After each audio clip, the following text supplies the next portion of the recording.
पाहि पाहि सहो सदा कपि पाहि गम्यज्ञानदशकुल पाहि मां श्रोतव्य नमो संकीर्तितव्य नमो पाहि मां मन्तव्य कव्यने पाहि मां द्रष्टव्य सख्यने पाहि मां गन्तव्य क्रव्यने पाहि स्मर्तव्या ಆನಂದಸ್ಯ ಪದಂ ವಂದೇ ಬ್ರಹ್ಮೇಂದ್ರಾದಿ ಅಭಿವಂದಿತಂ ಪೂರ್ಣ ಸರ್ವಗುಣೈಕಾರಣಂ ಅನಾದ್ಯಂತಂ ಸುರೇಶಿತುಃ ದಾಸವರ್ಯಂ ದಯಾಯುಕ್ತಂ ದೂರೀಕೃತ ದುರಾಶಿಷಂ ಹರಿಕಥಾಮೃತಸಾರ ಭಕ್ತಾರಂ ಜಗನ್ನಾಥ ಗುರುಂ ಭಜೆ. ಶ್ರೀ ಹರಿಕಥಾಮೃತಸಾರ ಕಲ್ಪಸಾಧನಾ ಸಂಧಿ ಪದ್ಯ 28. ಪಾಹಿ ಪಾಹಿ ಹೋ ಸದಾ ಕಪಿ ಪಾಹಿ ಗಮ್ಯ ಜ್ಞಾನ ದಶಕುಲ ಎಂಬ ಈ ಪದ್ಯದಲ್ಲಿ ಶ್ರೀ ಜಗನ್ನಾಥದಾಚಾರ್ಯರು ಮುಂದಿನ ಕಲ್ಪಗಳ ರುಜುಪದಸ್ಥರ ಮಂಗಳ ನಾಮಗಳನ್ನು ಮುಂದುವರಿಸ್ತಾರೆ. ಸಹೋ ಭಕ್ತಾಪರಾಧ ಸಹಿಷ್ಣುವಾದ್ದರಿಂದ 176ನೇ ಕಲ್ಪದ ರುಜುಪದಸ್ಥನಿಗೆ ಸಹೋ ಎಂಬ ನಾಮ. ಸದಾಕಪಿ ಅಕ್ಕವೆಂಬ ದುಃಖವನ್ನು ಪುನಶ್ಟಿ ಕುಟ್ಟಿ ಪುಡಿ ಮಾಡುವುದರಿಂದ ಮುಂದಿನ ಪದಸ್ಥ ರುಜುವಿಗೆ ಹೆಸರು ಸದಾಕಪಿ. ಈ ರುಜುವಿನ ನಾಮ ಸಂಸ್ಮರಣೆಯಿಂದ ಸಕಲ ದುಃಖಗಳು ಚೂರ್ಣೀಕೃತವಾಗುವವು.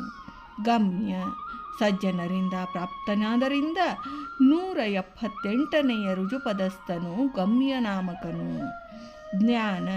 ಜ್ಞಾನನಾಮಕನಾದ ರುಜುವು 179ನೇ ಬ್ರಹ್ಮಕಲ್ಪದ ರುಜು. ಅಂಥ ಜ್ಞಾನದಿಂದ ಪ್ರೇರಕನಾದ್ದರಿಂದ ಈ ನಾಮಾಭಿಧೇಯ.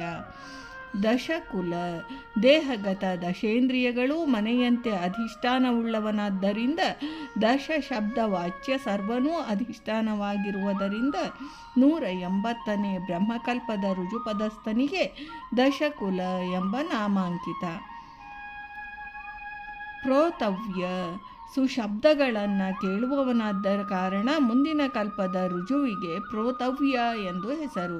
ಸಂಕೀರ್ತವ್ಯ ವಿಶೇಷವಾಗಿ ಸಂಕೀರ್ತನೆ ಮಾಡಿಸಿಕೊಳ್ಳುವವನಾದ್ದರಿಂದ 182ನೆಯ ಬ್ರಹ್ಮಕಲ್ಪದ ರುಜುವು ಸಂಕೀರ್ತವ್ಯ ನಾಮಕ. ಮಂತವ್ಯ ಮುಂದಿನ 183ನೆಯ ಕಲ್ಪದ ರುಜುವಿನ ಹೆಸರು ಮಂತವ್ಯ. ಮನಸ್ಸಿನಿಂದ ಧ್ಯೇಯ ವಸ್ತುವಾದ್ದರಿಂದ ಈ ಹೆಸರು. ಕವ್ಯ ಕವನವೆಂಬ ವರ್ಣನೆಗೆ ಯೋಗ್ಯನಾದ್ದರಿಂದ 184ನೆಯ ಬ್ರಹ್ಮಕಲ್ಪದ ರುಜುಪದಸ್ಥನಿಗೆ ಕವ್ಯ ಎಂಬ ನಾಮ. ದೃಷ್ಟವ್ಯ ದರ್ಶನ ಮಾಡಿಸಿಕೊಳ್ಳುವುದಕ್ಕೆ ಯೋಗ್ಯನಾದ್ದರಿಂದ ದೃಷ್ಟವ್ಯ ಎಂಬ ನಾಮಕನು 185ನೆಯ ಬ್ರಹ್ಮಕಲ್ಪದ ರುಜುಪದಸ್ಥನು.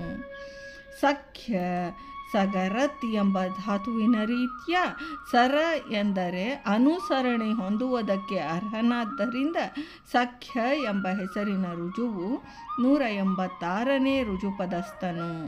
ಗಂತವ್ಯ ಗಮಲ್ಯಗತವು ಎಂಬ ಧಾತುವಿನಿಂದ ಚಲಾಚಲ ರೂಪ ಪ್ರತಿಮಾಧಿ ಜ್ಞಾನ ವಿಶೇಷ ಇದ್ದಲ್ಲಿಗೆ ನಡೆದುಕೊಂಡು ಹೋಗಲು ಅರ್ಹನಾದ ಕಾರಣ ಗಂತವ್ಯ ಎಂಬ ನಾಮಧೇಯ. 187ನೆಯ ಬ್ರಹ್ಮಕಲ್ಪದ ರುಜುಪದಸ್ಥನಿಗೆ. ಕ್ರವ್ಯ ಕೃಕರಣೆ ಎಂಬ ಧಾತುವಿನಿಂದ ಮಂತ್ರ ಜಪಾದಿ ಕ್ರಿಯಾ ವಿಶೇಷಗಳಿಂದ ಭಜನೀಯನಾದ ಕಾರಣದಿಂದ ಕ್ರವ್ಯನೆಂಬ ಮುಂದಿನ ರುಜುವಿನ ಹೆಸರು. ಸ್ಮರ್ತವ್ಯ ಅಶಕ್ತರಿಗೆ ಮನಸ್ಸ ಸ್ಮರಣೆಗೆ ಸದಾ ವಿಷಯನಾದ ಕಾರಣ ಸ್ಮರ್ತವ್ಯ ನಾಮಕನೇ ಈ ರುಜು. 189ನೆಯ ಬ್ರಹ್ಮಕಲ್ಪದಲ್ಲಿ ರುಜು ಪದವಿಗೆ ಬರುವವನು ಎಂದು ಶ್ರೀ ಜಗನ್ನಾಥದಾಚಾರ್ಯರು ಈ ಪದ್ಯದಲ್ಲಿ ಹೇಳಿದ್ದಾರೆ. ಭಾರತೀ ರಮಣ ಮುಖ್ಯ ಪ್ರಾಣಾಂತರ್ಗತ ವೃಂದಾವನ ವಿಹಾರಿ ಶ್ರೀ ಕೃಷ್ಣಾರ್ಪಣಮಸ್ತು.